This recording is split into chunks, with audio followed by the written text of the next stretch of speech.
this, I always interview people and they say, I want to work in high end. And I say, why? Is it because it just sounds nice? Because once you get here, there's the glamour. There's no glamour because the house only looks good for one day and then they move in and then you're on to the next demo. And so that it's not a glamorous occupation. You've just got to love it. You've just got to love that it's hard, love that there's a small amount of people that can do it, and be really proud of the final product without actually getting to enjoy it yourself. It's sort of like working for a first-class airline. It's not that glamorous behind the curtain, sorting out everyone's champagne and having them yell at you if you're a second late or if it doesn't taste right. It's probably sounds nice to your friends, I work in first class, but I'm sure at the end of the day they just get back and get home and put their head on the bed and say that was really tough, or that there was no glamour in the job once they get into it. So I think that's probably the biggest thing, is bringing people along for the journey, reminding them that high end, there's easier money out there, but if you want high end, you've actually got to love it. Scott, Dome Building, what you guys do is architectural building the biggest, baddest homes around town at scale and really quickly. That's what I hear, right? Does that sum it up? Yeah, it's not exactly, that's not written on the hoarding, biggest, baddest buildings in town, but the idea of Dome was I worked with my business partner Andrew in commercial construction, and we enjoyed commercial construction, but Andrew had this sort of side business, Dome, that he started at sort of early 2000s, and it was just a bit of a hobby horse of his because he was a carpenter working in commercial construction, but his real passion is in high-end carpentry, joinery, building nice things, which commercial doesn't always offer. So he just had this thing kicking around on the side, and we worked together for a couple of years at ADCO, and we started talking about possibly doing something ourselves. And he really wanted to do it in domestic, and I didn't know much about it. All I knew was that we would drive past sites on St George's Road, Toorak, that looked like they were worth millions, and they'd be shut for 2 months at a time, just temp fencing, flapping around, and just looked like a bit of a mess, and just looked like an industry that could use some of the efficiencies and professionalism of a commercial company, but with the craftsmanship and the backing of building principles, because it's in high-end homes. It just seemed like there was a niche there where the market wasn't getting necessarily served like we think it should have been for what the people that are, doing these big grand homes, what they're probably expecting. So jumped in, started very small, sort of through the inner north, through Fitzroy, very humble, Fitzroy, Clifton Hill, single front terraces. How many years ago was this? It got serious in about 2012. Okay. Where I was running it out of the front of a share house around the corner in Richmond here. So serious for me. I was probably the only person that was super serious too. But as soon as I jumped on it full time and leaving the commercial industry, it was really serious. But we're just doing 1 or 2 houses at a time, single front Victorians, keyhole surgery style, like you're building through the front door. And I think that sort of laid the foundations for us, because I think that's the most complex type of construction, that no access, City of Yarra Council, no dirt on the footpath, getting parking fines, nowhere to park, nowhere to put anything. Adding basements to Victorian cottages, joiners like yourself bringing in full 3-metre high kitchens through doors that aren't even that high. So sort of cutting our teeth in that market and having to make it stack up financially and time-wise, we were straight away bringing that sort of commercial programming mindset. We were straight away 30-40% quicker than everyone. Whenever we tendered, we were told, you're only doing this in 5-6 months, everyone else is a year, how are you doing it? And I was sort of like, it's just going to work every day and being organised and writing programs and having good subbies. And then that just scaled, just that simple idea of being on time, offering good value, being professional, and then on top of it, the product always had to be good quality. We found that's just resonated and scaled, and actually is now more appreciated the more high-end you go, the bigger the project. Because it's challenging. Yeah, and there's less and less saturation and competition as the scale gets bigger. So now, when you're trying to tender a single front Victorian in Clifton Hill, there's 30 builders in the suburb that could tender it and all put forward the same portfolio, and you've really got to you got to be cheap and fast and professional to sort of stand out in that crowd. And then we found, as we've gotten on to bigger projects now, we're getting on tender lists where we're now seeing the same builders all the time. And it's the guys that have been around for 20 years who, so the field is shortened, which actually makes sort of winning work easier. And then you can start more concentrating on really honing the model, refining our systems, getting better every year, because we're not having to keep dropping our price, really compete like we used to. It was pretty ruthless for the first 5 or 6 years. Yeah. My question is commercial construction principles and management systems. How do you apply that to smaller projects, but really detailed ones like the ones you do? So I almost feel like it's easier in commercial with the level of scale or with the minimal complexity that you can create these systems and create these processes that are quite logical and make a lot of sense. But when you're doing a big reno with an underground basement with so many details, thousands and thousands of details across multiple trade packages, across multiple sets of shop drawings, how do you create systems for that? Is it a HR problem? I think what we realised really early, and it was probably due to my lack of skills. So my background is through project management, not through trade, whereas most of our business are, trade craftsmen that we're teaching them how to be site managers. First teaching them carpenters how to be leading hands, then teaching them how to be foremen, site managers, and then eventually trying to get them through to be construction managers and manage multiple site managers and stuff. And that transition, I think, is the most difficult in construction.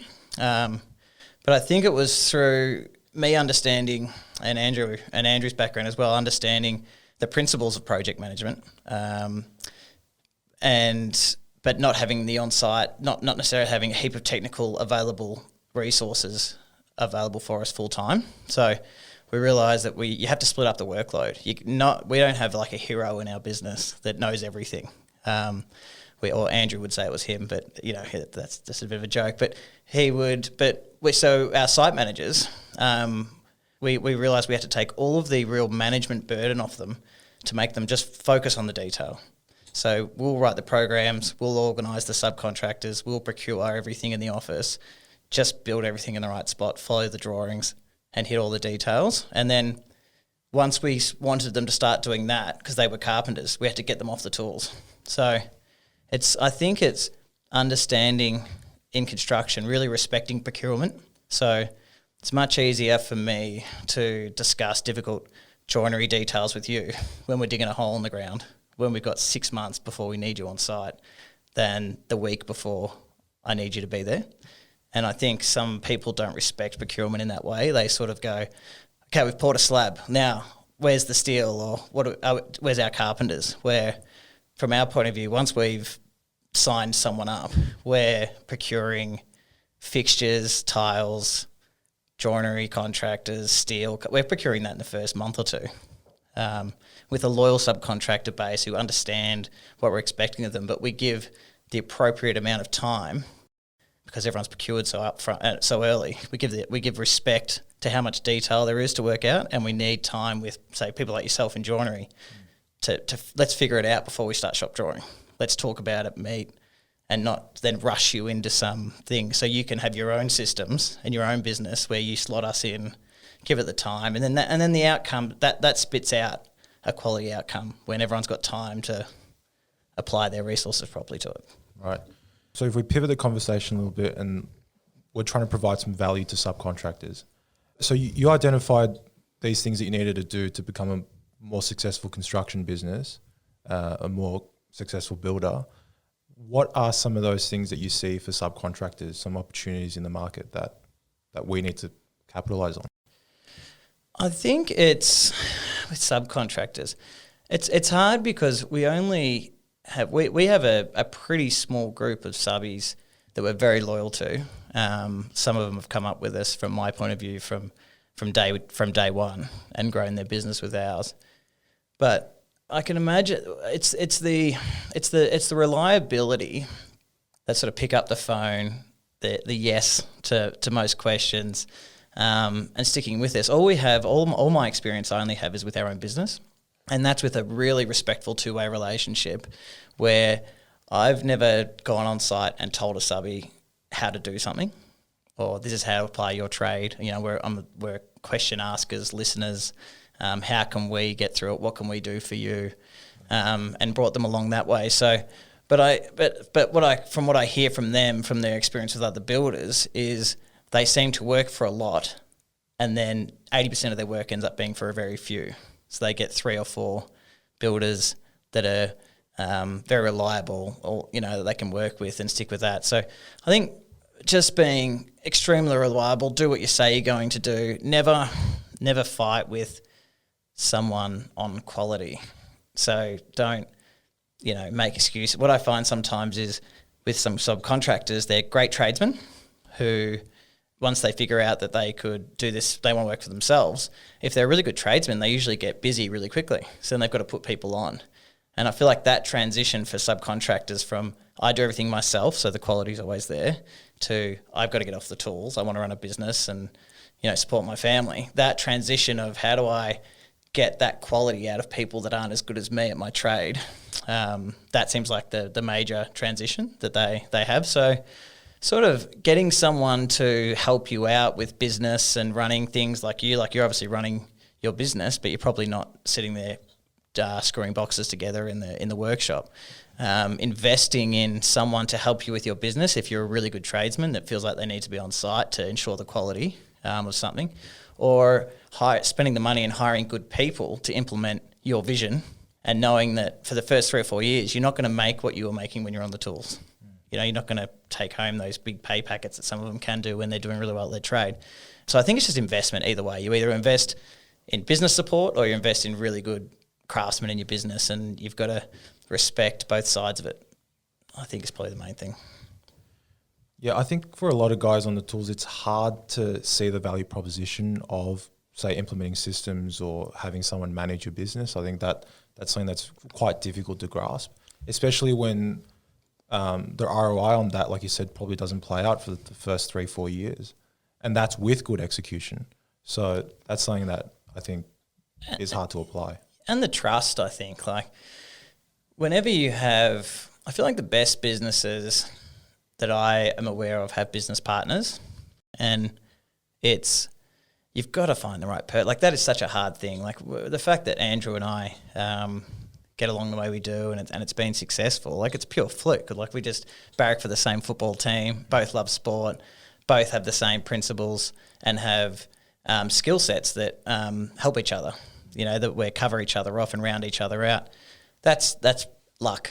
We didn't go out searching I didn't go out searching for Andrew, and he didn't do the same for me. So if you're a contractor who hasn't, say if you're a carpentry firm and you've come up working for someone else and you haven't met someone along the way that balances you out, to go out on your own and build something special and then realise to expand it you need a partner, you've now got this egg that you really care about, to share it and offer that to someone and trust them and have it work out.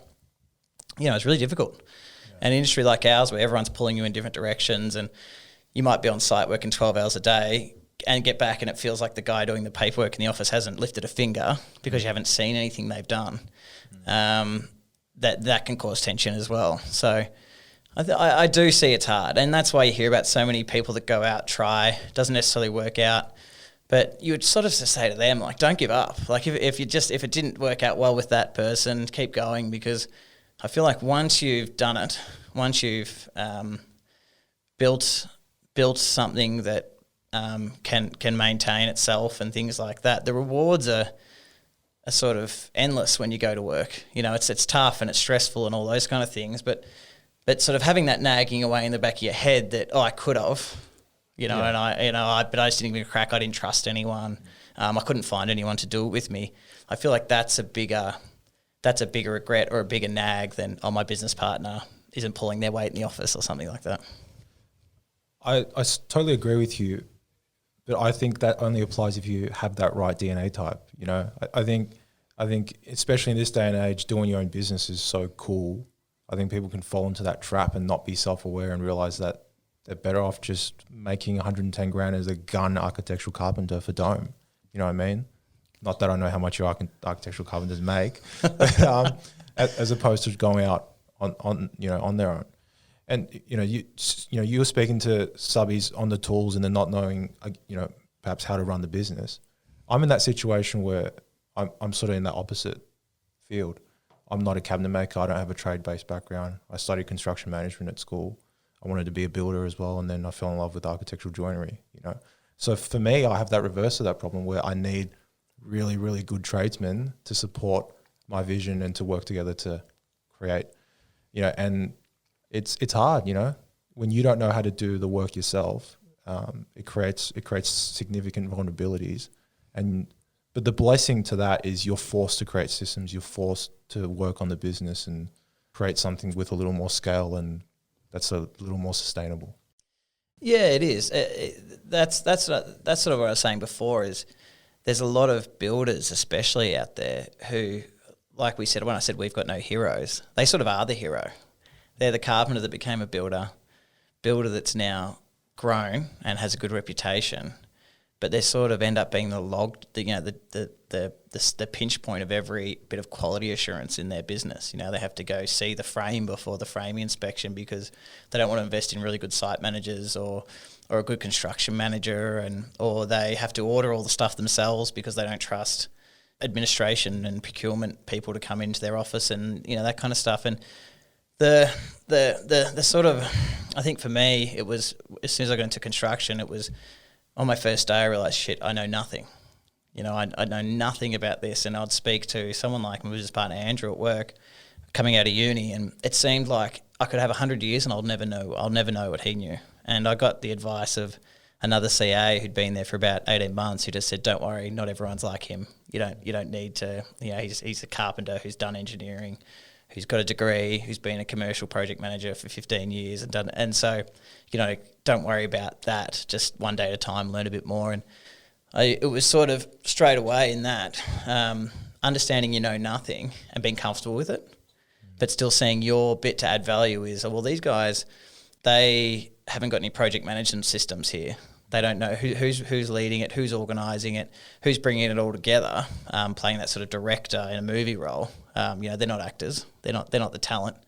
And it's the same with us. The talent is the guy doing the work on site, but he needs your support. So being comfortable in your niche, that you're just this small part of this bigger machine, and then really respecting those that come. So every day I go to work and often learn something new from a tradesman who's twice my age, been doing his trade for 30, 40 years, and just walk past them, even if introduce myself, ask them what they're doing.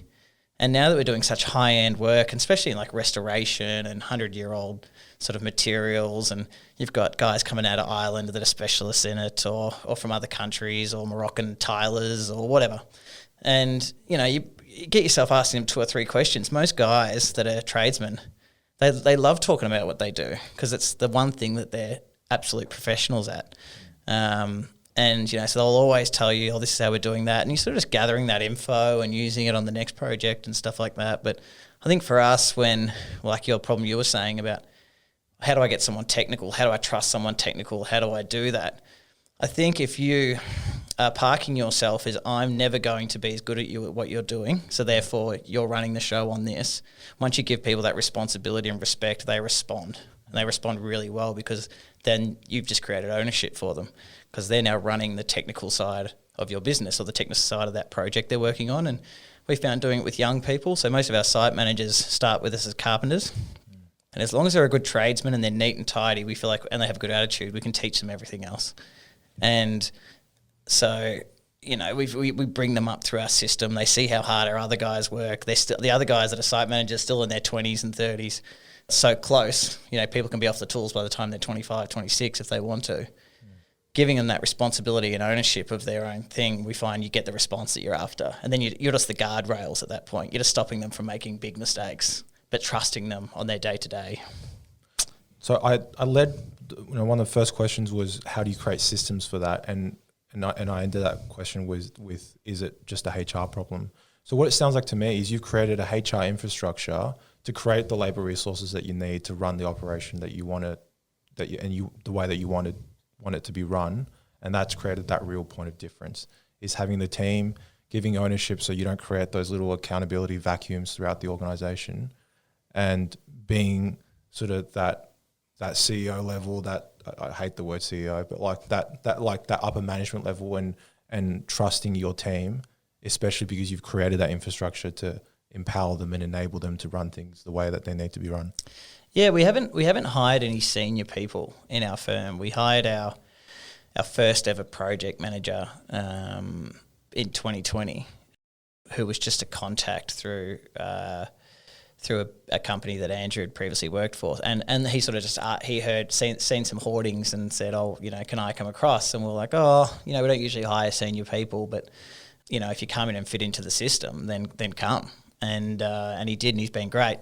But everyone we hire is usually graduates out of uni, so just get super smart people. And a lot of our office staff are international students who, they're so smart. They're coming in here, and by 22, 23, they've done a double degree at Melbourne Uni in a second language. Now that is, those guys are twice as smart as I am.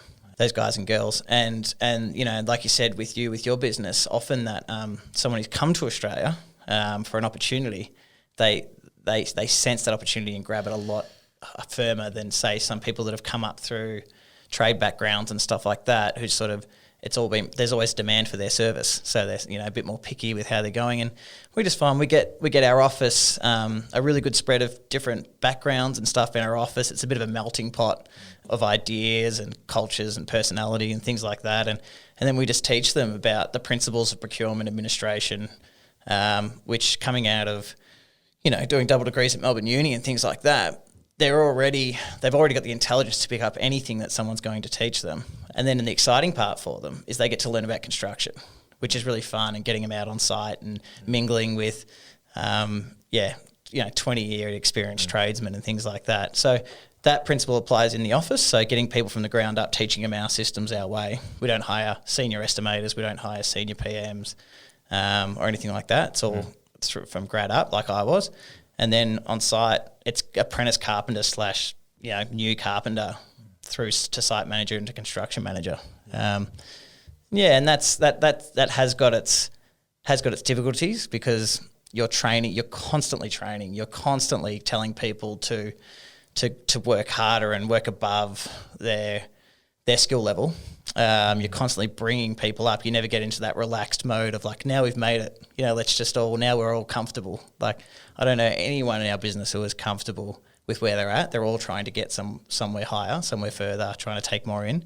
And that's got its own, I suppose, stresses, but it creates an excitement. And everyone can see, next year I'm going to be doing this, I'm going to be working in a bigger house, I'm going to have this position, and that enthusiasm just sort of runs through.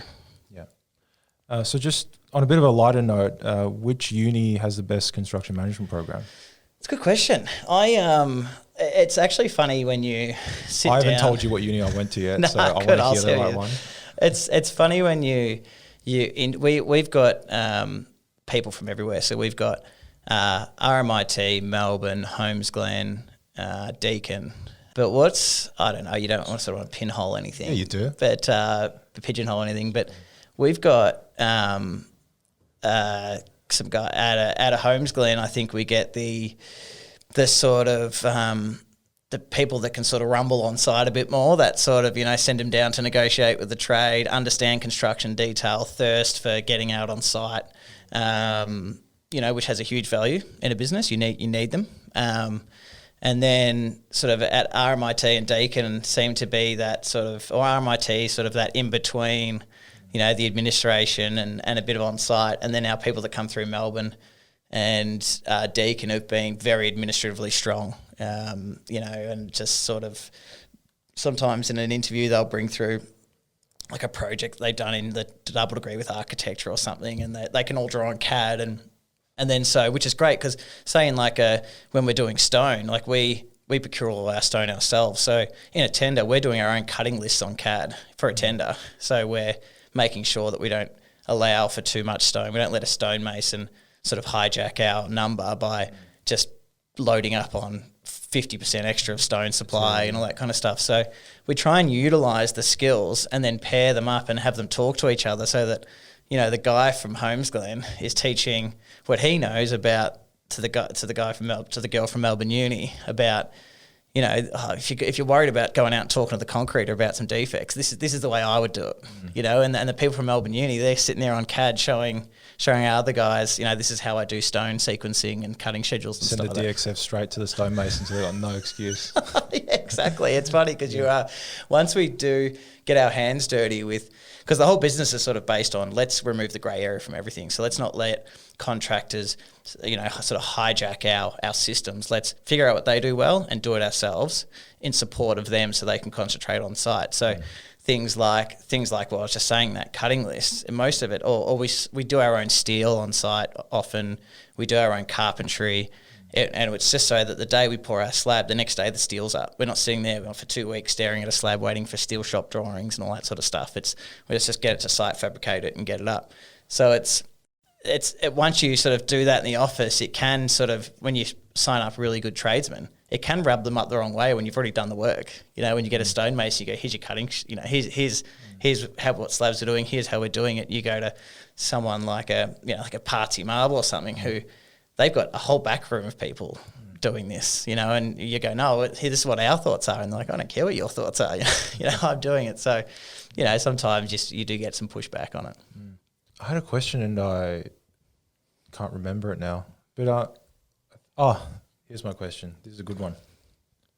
DNC. Yeah. Are you guys interested? Coming from where I suppose mainly Andrew's been in the sort of commercial sector, where it's you know, pretty standard thing, a procurement strategy in that space. I don't see it at all really in the single dwelling space that we're in, especially because we're doing a lot in extensions and renovations of grand period homes.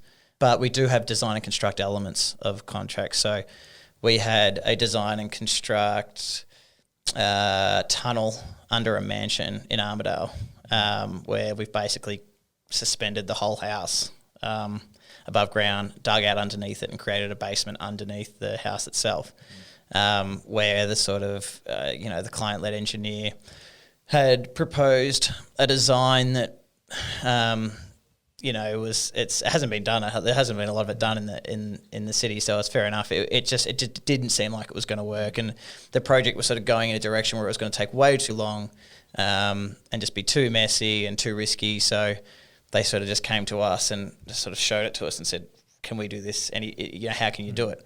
And we came back to them. Sort of took 6 months off another builders program and implemented our own design with concrete and stuff like that with a close contractor and architect and engineer, and that I think gave us a bit of thirst for doing D&C structures.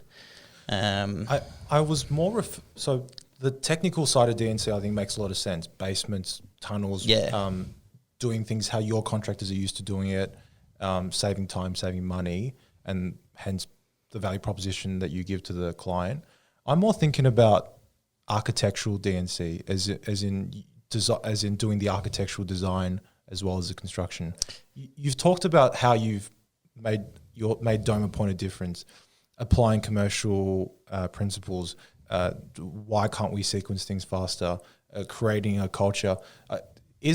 Wouldn't creating a D&C product be just that other point of difference? That means no one can compete with you? I don't know, because I see architects are our complete source of work, really, when you think about it. I mean, and people can come to us. Probably 20% of our work is people coming to us recommending an architect, happy to stay with them through that process, stand alongside, offer them construction feedback and also just budgetary, like live budgetary feedback as you go through every stage in the design, which we do a lot of. But I just think that the best architects and ideas out there, they're not working for builders. To me, they are like we've got the pleasure of working with, you know, people like BE Architecture, just about to start a job with Pandolfini, and there's a heaps of names, Placey Perkins, NTF, all these guys. I don't see those minds, those sort of, you know, Broderick, Eli from BE Architecture. I don't see those guys working in-house at a builder. And the D&C builders that I am aware of that are doing really nice stuff, to me, it's not as nice as the stuff that, you know, the top architects in town are doing. I agree. I think the best D&C guys are, with all respect, doing really nice Metricon. With all the respect in the world, that's the feel I get. Well, they need to. You just can't let a builder in the room, I don't think, when you're really designing a house. So I'm currently doing a design for my place, and the last thing I would want to be doing is being really in charge of that, or sort of negating that or anything like that. It's like, when I go away to a design, I know what it's going to cost once I see it. And if I want it, I'll have it. But and if I can't afford it, I can't afford it. So that's to me, that's a really easy thing. I think a lot of people get caught up in I love the design, and then they just hope it's going to be the right price and things like that. But I just think that you can't. The best design minds, they're not working for builders, and I'm just not sure if you want a builder curtailing that. But there definitely is a market. I think it's in that mid to high end market. Those sort of design and construct builders, I get the product, and I get the people that go, I just want it all in one thing, because it can be daunting when you first go to an architect and then they introduce you to 3 builders and who's managing this project at the moment. So because I don't think architects are very good project managers. I just think, and I can say it because I think, like what I've just said, I think that their position is to be designers, and they're creatives, and they're so good at it. And I don't have a creative bone in my body, so I respect what they do so much. But you can just see by the time people have come to us, they're often slightly frustrated because all the glitzy, glossy architecture design, 3D renders was quite early on. And now a year's worth of planning, a bunch of admin, and costs going over. What do you mean you can't do a 12 mil timber floating shelf? and they sort of get to us, and everyone's just a bit tired, you know, through the planning process and you know, figuring out costs and stuff like that, and they're and then sort of we come in and really carry that project management load. As soon as we're involved, you know, we'll run the project. We'll deal with all the admin and all the boring stuff that the architects don't necessarily like doing as much. But yeah, I think if you the one-stop shop has its limits in regards to the top end.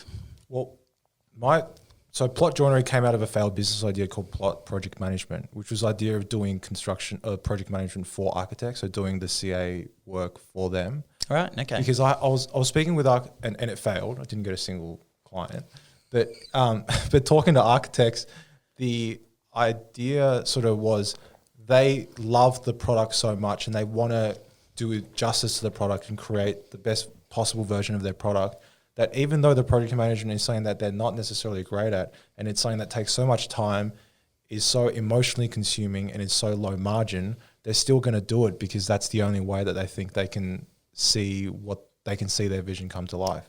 So when they go to a builder like you guys, who has a proven track record of delivering and hitting those details, maybe it puts them at ease as well, that they don't need to worry too much about that.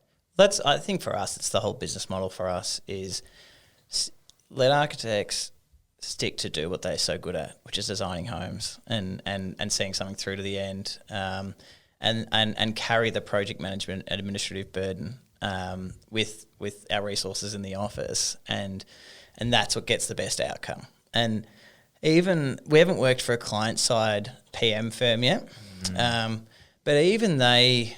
In our industry, in commercial, absolutely makes sense. But in the single dwelling, where the outcome for the project is just, I want the most beautiful thing ever to live in for the next 20 years.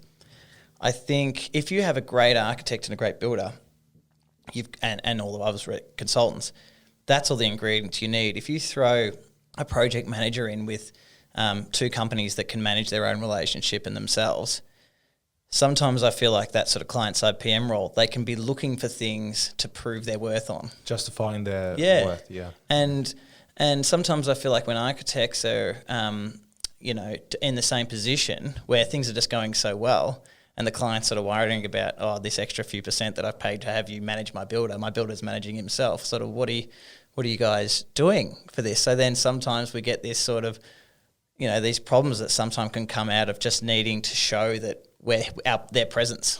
And it never happens after we've done more than one job with them, because there's a comfort level in their real job is to find you the best builder in town for the right number who's perfect for your project. To me, that should be the end of their responsibilities to the client once you've got the right builder. The client side PM stuff, entering into our market, the single dwelling market, for me, it's a slight worry, because I think they've got to justify themselves, and sometimes when there's nothing to justify, maybe it can get created to do that. So it's an interesting space. But I think the more you can let architects just get in there and do beautiful stuff, the better the project is. So we started the conversation off talking about marketing, communicating with your clients and your audience. I think for you guys, there's a really unique opportunity, and I say this to Dave as well. I think insight and access. The world of architectural construction is so mysterious in a way, I think, to outsiders. I think insight and access there's a real lack of that, and there'd be a real demand for that. Have you thought about letting the cameras in, per se? Yeah, it's a balance. I found when we were starting up in the inner north on those mid-sized, nice projects, the type of people that you're working for are usually fans of the block, and they're really into it. They want to come down all the time, and they're probably more happy to share what's going on. And then in the higher end markets you get into, in the bigger value projects, those kind of people are naturally more discreet, and they want to be more private. They don't necessarily want their project distributed online and everyone in town knowing what their wine cellar looks like and all that kind of stuff. So navigating that, trying to communicate with our future clients and our hopeful future work with respecting the people that we currently work for. It's a really tough little equation, and sort of trawling through there, and you're sort of testing the water. Sometimes you might post something and a client might go, hey, I know we didn't talk about it, but I actually don't want this on the internet. And then you go, well, wow, this is our work. This is the only way we get work, is this communication tool. And now that's taken away from us. That's going to be really hard for us. So we're always trying to get that right. And it's about feeling out what you think's appropriate. But at the same time, like I said at the start, I think there's some companies that have been doing well in our industry for the last 20 or 30 years that I can see they're quite quiet. And so there's probably someone still at the top of that business that's a bit more conservative, that's like, no, social media is silly or something like that. And I think they're possibly... Wait till they hear about TikTok. And they're possibly losing some market share because they're just sort of not... They might not have the people in their business that are saying, no, we need to do this. But then on the other spectrum, some of the things that if I was building my house, some of the builders or tradesmen that seem like it's just complete full time, like from the day, I actually don't know how they're getting any work done because the phone is just recording all day. I don't think that's right either. I don't think that sort of, you can go home and watch the block and have someone tell you about every aspect of their project, and there is a market for that. And I think once again, it's that mid-level market, which is a bit more fun. But what we're trying to do, which is work on the biggest and best projects in town. The biggest, baddest joints in downtown. Yeah. That's we're going to put that on the hoarding from you. There is some discretion, and there is a level of professionalism that everyone's expecting, and it's you still got to have fun and be transparent. But does it get tiring? Does upholding that, I guess you can call it professionalism or whatever, does it? Like I've only been in the industry in this sort of market for not very long, and sometimes I feel it's a lot sometimes, Yeah, I wouldn't say the professionalism is ever tiring, because as soon as we created it, we did it we only had one goal, which was to be the best at it, and even though it was worth nothing, and even though like at my first job was building a toilet in Dandenong for Doherty's gym in Dandenong as a 24-hour gym there, and it was a toilet block. Girls and guys, I drew it on SketchUp, and it was under $100,000 or something. But it was a tiny job, but it was going to be the best damn gym toilet block in Dandenong of all time. You know, and that was at the time me and Andrew were talking about marketing wise. We were walking past Louis Vuitton on Collins Street and talking about how they were marketing. So we were doing a toilet block in Dandenong and comparing ourselves to Louis Vuitton on Collins Street. And that, to anyone that knew us back there, it was like, you dreamers, you idiots, you know, what are you even... But the vision was always, we're still not there. We're just getting started. So we're at the start of our journey still. We're only just sort of scratching the surface. But once you decide that that's why you're doing it, because we could have a way less stress, work less hours. And in construction, the sort of, you know, when I was a labourer in construction, I earned more than my first 3 or 4 years at Dome, you know, just labouring, just going home at 3:30, not thinking about it, doing a Saturday. We're so fortunate in this industry that you can be not that necessarily good at anything, but just because of the supply demand problem in Australia, you can go home and look after your family. So if you're going to take the step of running your own business, dealing with the stress, working the hours, once you decide that we're going to be the best, everything else just sort of falls into line. So that's probably not the bit that gets me tired, that sort of constant search for getting better and being more professional and bringing people along for the journey and telling them, if you don't want to be here, then go somewhere else, because it's easier, because it's not a glamorous occupation. You've just got to love it. You've just got to love that it's hard, love that there's a small amount of people that can do it, and be really proud of the final product without actually getting to enjoy it yourself. Sort of like working for a first-class airline. It's not that glamorous behind the curtain, sorting out everyone's champagne and having them yell at you if you're a second late or if it doesn't taste right. It's probably sounds nice to your friends, I work in first class, but I'm sure at the end of the day they just get back and, you know, get home and put their head on the bed and say that was really tough, or that, you know, there was no glamour in the job once they get into it. So I think that's probably the biggest thing, is bringing people along for the journey, reminding them that high end, there's easier money out there, but if you want high end, you've actually got to love it. Class 2s. You could do tier 4 commercial and bang them out, you know? Oh, yeah. And that's the thing about our staff. Like, people think, you know, because they see, you know, the property or think about what the property's worth, that there's all these high paying salaries in high-end domestic, but there is easier, better money being an average commercial project manager at a tier 3 builder who's, say, 40 years old and hasn't got any other future ambitions. He's going to probably make better money than some of the best construction people in domestic. But what we find is we often get a lot of people that have gone to commercial and come back, and they just go, I can't handle it. On site, it was, they value their soul. Yeah, exactly. You know, we've had gun carpenters that just to get some quick money went and did aluminium fabrication windows in commercial on union jobs for a year, and they come back and they were willing to take half. They're just like, just get me back talking. It's kind of like going in the mines. It's just get me back talking, because I mean, there's something so nice about what we do. You know, you go onto site and you meet, you know, and you would know when you get there because you're always integrating with plumbers and stuff like that. A nice domestic plumber is often just like the most awesome blokes and all that kind of stuff. And then sometimes on a commercial site, you know, they're almost like, some of them can be like a gang, you know, like when some of the service trades going up on the towers and stuff like that, like this ruthless aggression that they all have, and this sort of infighting, and that's where I started my thing. Was I was a labourer in the city, and I just noticed everyone's making money and these jobs are still getting built, and everyone hates each other, and there's no management out here. It's just everyone for themselves and everyone doing the wrong thing, and there's still money to be made. Imagine if we all got along, and imagine if someone led from the front and brought us all together and gave us a shared vision, and everyone cared about each other. And imagine what that would look like. And then I think that's the space we're in now. So so we're just getting started with Dome.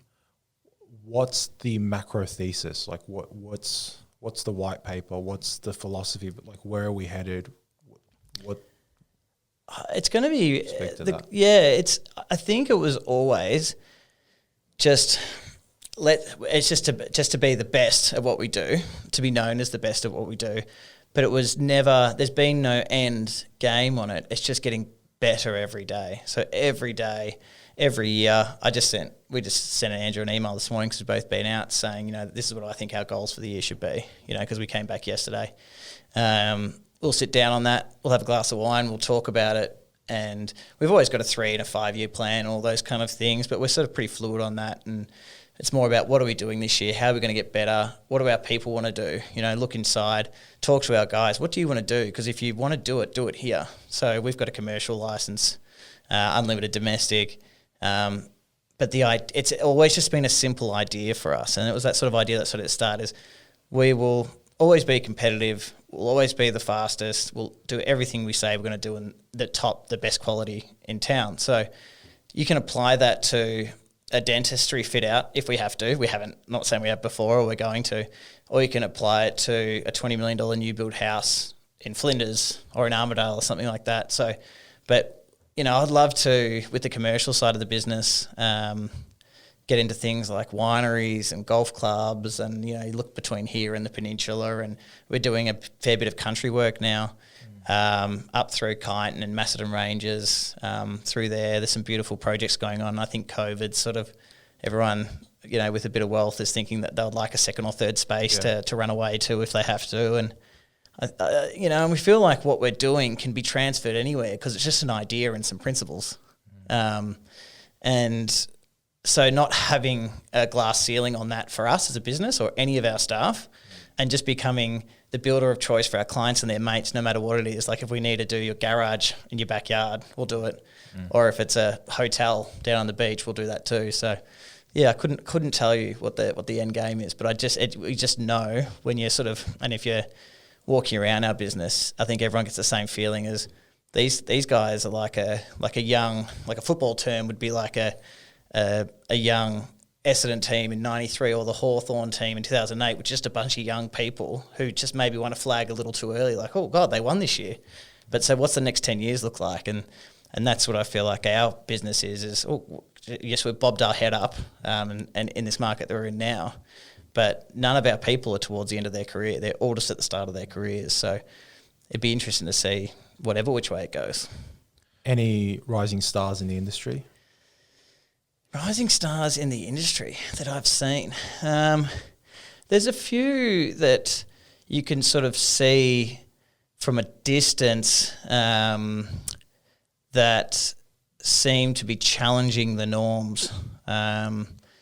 But you're always competing. It's who bobs their head out of that mid-tier space, that sort of growth from 3 to 4 projects at a time up to 10 to 12 without losing everything that's good about their business. So, sort of growing but still keeping that. So that when people are doing it, you sort of hear murmurs or rumours, from trades that you share and things like that, and you hear that they lost a good staff member and now they're not as good as they used to be, or a director went some other way. But I probably wouldn't name anyone as a builder, but I think it's just great to see subcontractors like, say, machine operators who are using all these marketing things, who are just, with it before social media would have been a guy in a machine, and now they're a guy running, 40 machines and 50 trucks. Like I think about like an Anthony Ring excavation who's out of Sorrento, ripping fella, sponsors the football club down there, sort of knows everyone, and turned excavation around from something that was always difficult, like getting excavator drivers and organising trucks and getting rid of dirt and dealing with tips. And through pretty much social media and just being a good networker, it just says, look, I'll take care of soil for you. And I just look at businesses like that and you just think, you can do that in every trade. A person who just wants to look after people. Just be consumer centric. Yeah. But also share. Like sometimes I feel people strangle themselves with, like we're talking about before, not hiring, not sharing, trying to, like, thinking about margin as like their income, and then wanting to gobble it all up, and they work 80 hours a week and burn out and then have fights with staff and clients and things like that. Whereas if you're just willing to share and not be greedy, it'll surprise you how much you scale up. And then in 5 or 10 years, that's where the prize is. But you've got to have a team and to actually scale. You've got to share with everyone. Everyone's got to go home and look after their family. Everyone's got to do well. Everyone's got to be able to holiday, enjoy their lives. And then that's actually an enjoyable environment because you're dealing with we're like 12 to 15 jobs at a time, each with an average. We have about 20 people per day on our sites, which that's always a good figure for us that we know the jobs are going about how they should be. It doesn't matter the size, to be honest. Like even a big job or a small job, it averages around 10 to 30, so about 20. And out of that 20 people a day by, a 200-300 day project, you might have 400 or 500 people. So we might have 400 or 500 people across our business, or 1,000 people that we're talking to every day and enjoying, and they're all doing well because they're all good at their job.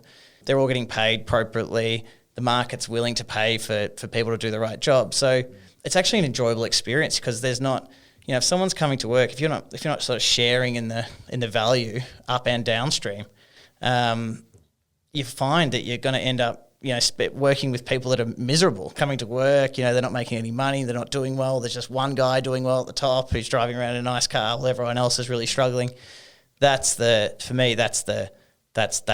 unsuccessful remedy, but we just find with us, everyone, even through last year, which would have been the toughest year of most people's lives, professionally or at home, people still come to work with a smile on their face.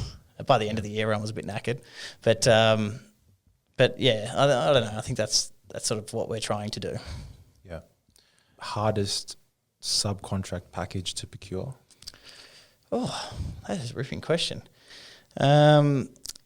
It's probably changed. It's probably changed throughout. So my first big package was a joinery package at the North Melbourne Police Station, and I had been at ADCO for about 2 months. 2 months into my career, and Andrew just gave me a set of drawings and a spec and said, I need you to do a scope for the joinery package.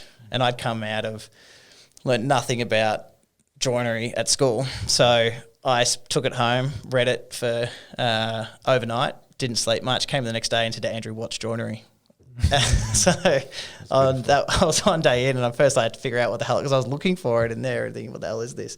And I think sort of learning, and then I paired up with the joiner for the first decade of my career, Wilcox Joinery, who we sort of ended up almost taking in as working almost solely for us for years, sitting down with John, the owner there, and figuring out how to price joinery. So I learned how to price joinery myself. And how to measure it and what things cost and things like that, and understanding the detail. And I think we're doing that with our staff now. So when someone graduates and we get them to do a package, we get them to do a takeoff of everything, so measure everything and scope it up ourselves concurrently with the trade pricing it, so they come back, so that by the time we've got a quote back, we've got a list of 100 questions. Is this included, this, have you got this? And by the time they get the scope, and the scope's 10 pages long on a house, so often the subcontractor will come back and go, oh, I didn't allow for half of that stuff. So I think joinery probably is the one where you really need to understand it the most, unless you're going to get 4 or 5 prices, which I think is always a waste of time, because you just need to work with two of the right people, I think, and build some trust.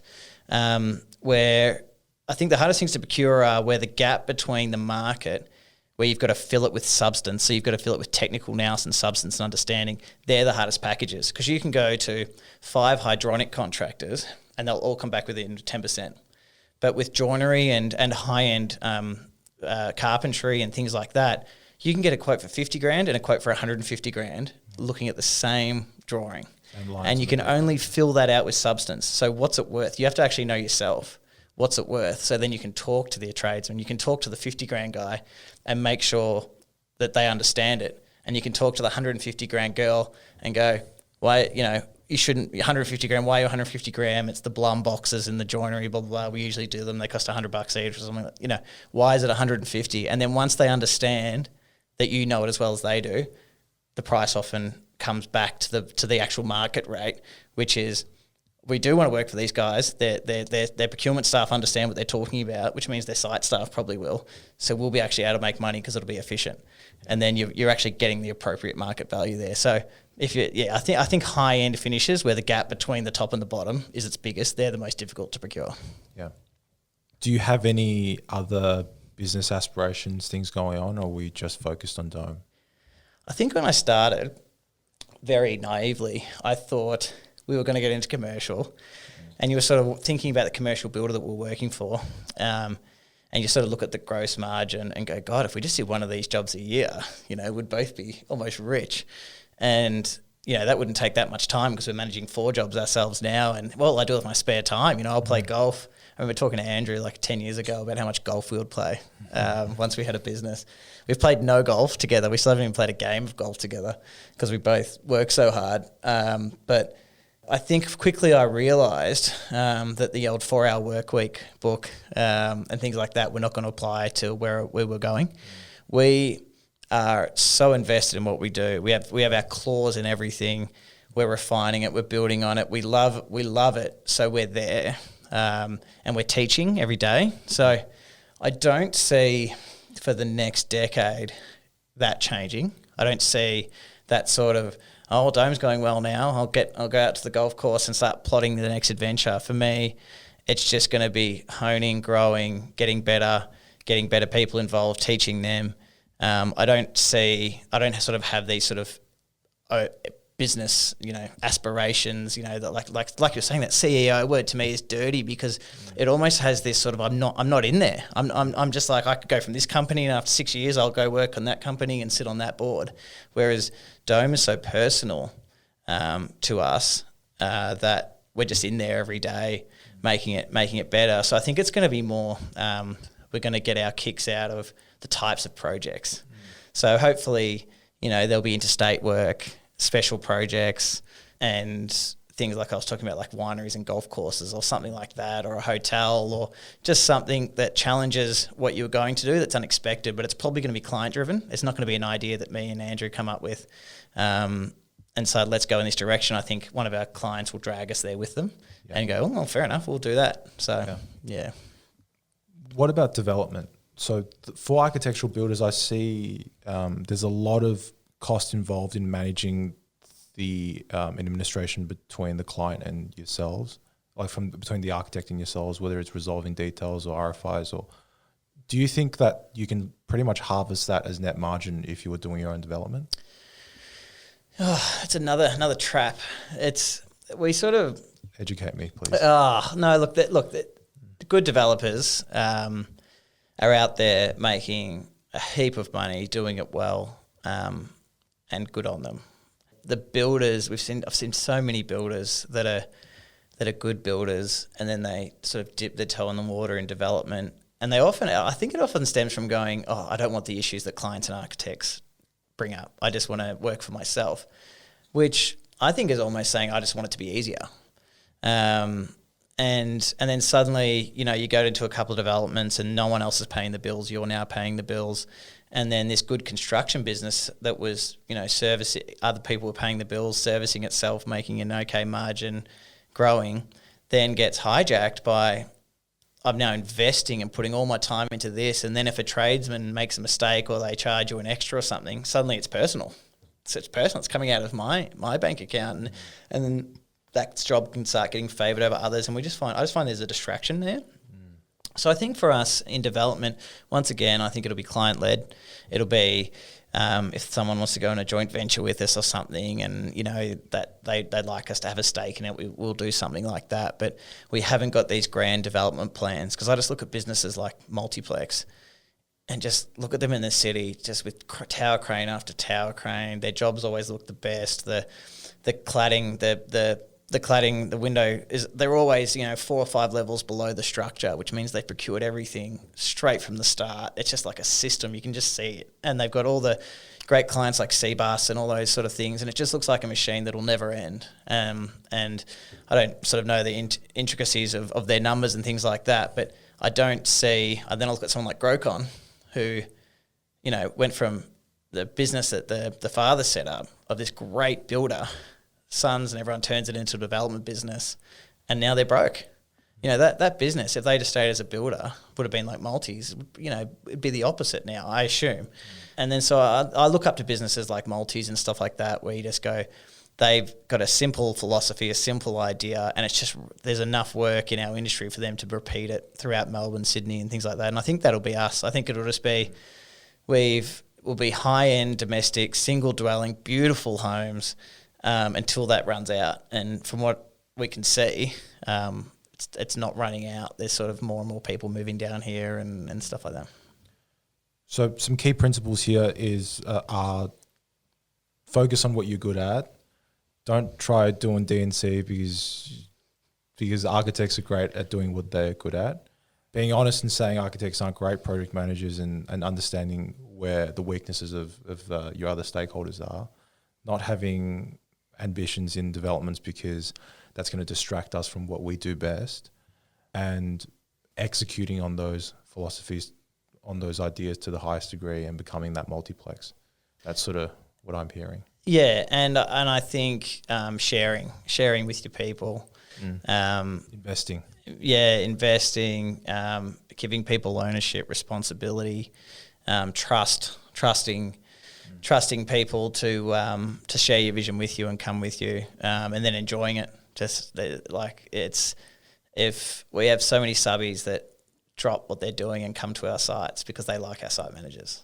Because, you know, Roscoe gave him a call and said, "Hey mate, how you going?" And he's like, "Oh shit, I want to go to Roscoe. You know, let's just go there because I want to see him." You know, so drop what we're doing and head out there, and the word travels fast, like you said. Like you heard whatever about our business or whoever's business. It's a big industry, but it's a small industry. You know, very small. You know, people know who's paying the bills and who's good to work for and all those kind of things. So, and you've also got to trust that it's bloody hard, and there's nothing harder than at the start. But if you believe that you've got a good idea and that your principles are the right ones, and you're really keen to service your clients and look after your suppliers and things like that, if it's an idea that's true and that will work, just stick at it and don't give up because you're making bugger all money and your mates are earning twice what you are at some bigger company or something like that. But at the same time, like you said, owning a business is not for everyone. Dealing with the stress and taking it home, and if you're happy in what you're doing, if you're working for someone else, and they're looking after you, and in this industry, everyone should be getting looked after because the chips are in our favour in regards to the supply and demand problem with trade skills and stuff in this country. Then sort of have that loyalty both ways, and if you've got any ambitions, tell your boss what your ambitions are. When I was a labourer, I told my boss that I wanted to be a site manager, and I said, I'm doing business management. I'm thinking about going to construction management. I want to be a site manager. And he said, no, you're a labourer. You'll always be a labourer. Like that was my pigeonhole. You know, I was just going to jackhammer over poured concrete columns for the rest of my life. And so I quit the next day because I was like, no, I'm going to uni. Like this is not my forever thing. But people are always just happy to pigeonhole. But the right people, the right bosses will listen to you and say, well, do it here. You know, if we've got carpenters that want to be project managers, great, do it here, jump in the office. If we've got a CA that wants to be a carpenter, do it here, great, go to trade school and be a carpenter. So I think if you're not trying to run a business, if you're trying to have a career for someone else, share that. Don't take it home and tell your wife or your husband, oh, this is what I'd really have to do, but I can't tell anyone. Tell the person you're working for, and if they're the right person, they'll garner the talent and bring it through their own business. Yeah, I think if you're working for someone, I think any decent manager or boss will greatly appreciate that immensely valuable data point of here's how I'm feeling good or not good about working here, or here are my aspirations. I think if people who work for employers recognize that HR, in my opinion, is the problem to solve, then any data that you give to your boss is gold. So just speak up. Especially here, like I feel like you hear about other industries and stuff where, you know, the talent's just flying through the window, and you'll have a position available and 30 people will apply for it. Like you watch some American movies and some like those investment banking businesses, and then, you know, even in like say fashion where my wife worked, They all started as interns, so they all worked for free for like 6 months. I don't know anyone working for free in construction. Apprentices are paid well, labor, stuff like that. So I think once you've realised that we have a finite amount of talented people and people who really want to get somewhere with what they're doing in construction. Yeah, you're right. Any employer they're looking for someone with a thirst for any form of responsibility. And in construction, we're lucky enough that every job needs to be done. Floors need to be swept. Counts need to be processed. All from top to bottom. You want someone who's going to share your vision, no matter the job role they do. And then I agree with you. Just having someone come to you and say, they might be a bit scared at first and say, actually, I want to go into a completely different division in the business. It might be new business. They might want to become, help you with tenders or something. And they're on the tools. You go, bloody oath. Like, how good's that? How good's it going to be getting a carpenter to help me with tenders? So, yeah.